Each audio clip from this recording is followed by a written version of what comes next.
नमस्ते फ्रेंड्स, मैं हूं विनीत और आप देख रहे हैं इक्विटी योग। आज से मैं आप ट्रेडर्स के लिए एक नई सीरीज शुरू कर रहा हूं, जिसमें मैं हर इवनिंग 3 स्टॉक्स लाऊंगा, एक फ्यूचर एंड ऑप्शंस का और एक स्मॉल और एक मिड कैप से। इन स्टॉक्स को हम चार्ट के बेसिस पे एनालाइज करेंगे और ये सारे ट्रिक्स और टेक्निक्स जो हम अप्लाई करेंगे चार्ट देखने के लिए, ये कोई रिकमेंडेशन नहीं है हमारी तरफ से। ये सिर्फ इस वीडियो के बेसिस पे हम एनालाइज करेंगे और देखेंगे कि हमारी जो रीडिंग है वो कितनी सटीक बैठती है इन चार्ट्स पर। तो चलिए शुरू करते हैं। पहला स्टॉक है, उसको हमने सेलेक्ट किया है। ये 550 मार्केट कैप की, 550 करोड़ के मार्केट कैप की कंपनी है, अंजनी पोर्टलैंड। इसके फंडामेंटल्स में हम बाद में जाएंगे किसी और वीडियोस में। फिलहाल हम देखते हैं कि टेक्निकल बेसिस पे क्यों अच्छा लग रहा है। ये वीकली चार्ट है इसका। हम देख रहे हैं यहाँ पे इसके कई सारे सपोर्ट हैं। सपोर्ट हमने आपको बताया था, जहाँ पे वो प्राइस लड़के हम ऊपर वहाँ से जाए तो वो एरिया उसको सपोर्ट बोला जाता है। तो पहला सपोर्ट ये दूसरा, ये तीसरा, ये चौथा, ये पांचवा।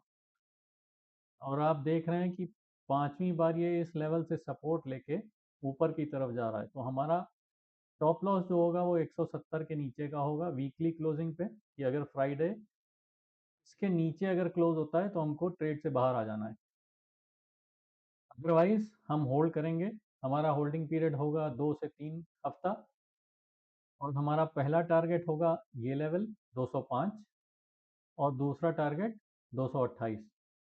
तो पहला टारगेट, पहला स्टॉक जो है वो हम देखेंगे अंजनी पोर्टलैंड।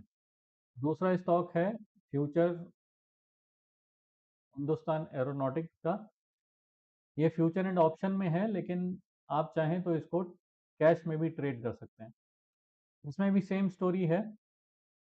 ये इसको सेलेक्ट करने का क्राइटेरिया था डेली बेसिस का चार्ट, जहाँ पे ये लगभग 6 दिन से इसी रेंज में है। तो ब्रेकआउट ब्रेकडाउन वाला अगर आप मंत्र देखेंगे तो वो उस पे हम टेस्ट करेंगे इस स्टॉक को। तो मेरे ख्याल से ये स्टॉक जैसे ही इस लेवल को क्रॉस करेगा, विच इज़ 4480 और 4490, वो सीधे अप्रोच करेगा 4900 लेवल पे।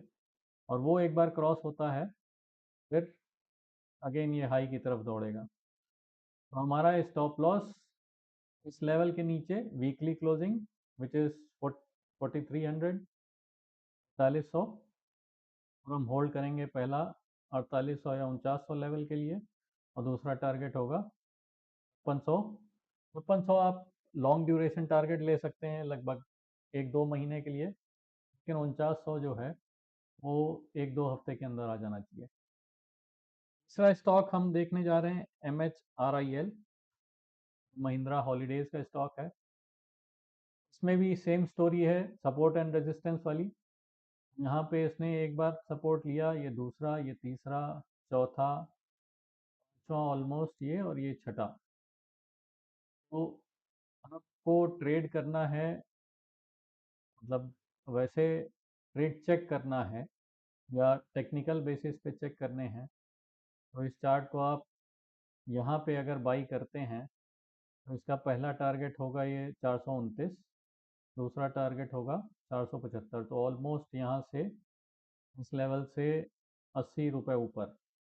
आपका स्टॉप लॉस आप डेली बेसिस पे स्टॉप लॉस डेली चार्ट से ले सकते हैं। तो होता ये है, आप लॉन्ग ड्यूरेशन चार्ट देखते हैं लंबे टारगेट्स के लिए, लेकिन आपको अगर स्ट्रिक्ट स्टॉप लॉस चाहिए तो आप वो डेली चार्ट पे देखते हैं। तो चलिए देखते हैं डेली चार्ट पे कैसा लगता है।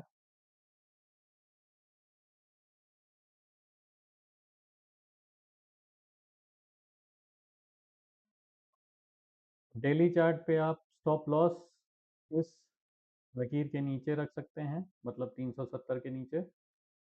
और टारगेट जो होगा, तो रिस्क एंड रिवॉर्ड के बेसिस पे अगर देखेंगे तो 1:4 का है। तो और वॉल्यूम भी आप देखेंगे तो यहाँ पे इतना बड़ा बार आया है, तो किसी इंस्टीट्यूशन ने इस लेवल पे ख़रीदा है, तो वो इंस्टीट्यूशन चाहेगा कि इस स्टॉक को वापस इस लेवल पे ले जाएँ। तो आने वाले वीक्स में आपको 3 स्टॉक देखने हैं, MHRIL, APCL और HAL। चलिए, ऐसे ही कुछ स्टॉक्स कल भी हम लेके आएँगे। देखने के लिए बहुत-बहुत धन्यवाद। शुभ रात्रि, गुड नाइट। आपसे फिर कल मिलेंगे। Thank you.